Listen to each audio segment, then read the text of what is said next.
السلام عليكم متابعينا، اهلا بيكم في حلقه جديده من منوعات دينا، ولسه مكملين سلسله الامثال الشعبيه المصريه المشهوره. جبت لكم مثل شعبي مصري مشهور جدا في مصر، الا وهو رميت طوبتك.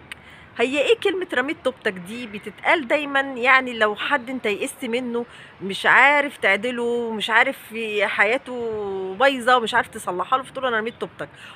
لا، عادة ما بين مثلا الأم وابنها أو الأب وابنه، أنا رميت توبتك، أنا خلاص مش عايزة أعرفك تاني، أعوذ بالله ربنا يحمينا يعني. أو ممكن تقول لصديقك أو أيا كان، رميت توبتك خلاص، أنا مش عارفة أغير لك حالك يعني. فعايزين نعرف رميت توبتك هي أصل الحكاية وجبناها منين. خليكم معايا لآخر الفيديو.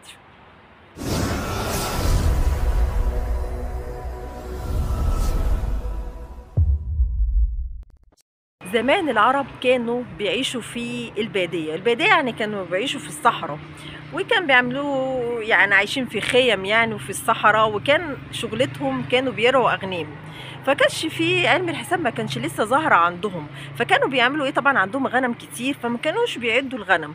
كان بيحطوا كل غنمة طوبة، ويسيبوا بقى الغنم يسرح في الصحراء، وسبحان الله كان كل غنمة بترجع للطوبة بتاعتها. الغنمة اللي ما بترجعش للطوبة بتاعتها، فبيعرفوا ان هي مثلا ممكن تكون ضاعت في الصحراء، ديب كلها، فبيمسكوا الطوبة بيرموها، يعرفوا ان هي مش هترجع تاني، فرموا طوبتها. والموضوع بقى انتشر لحد يعني من زمان لحد دلوقتي، وقال انا رميت طوبتك يعني خلاص انا يئست منك، يعني مش هتنفع خلاص، بس كده.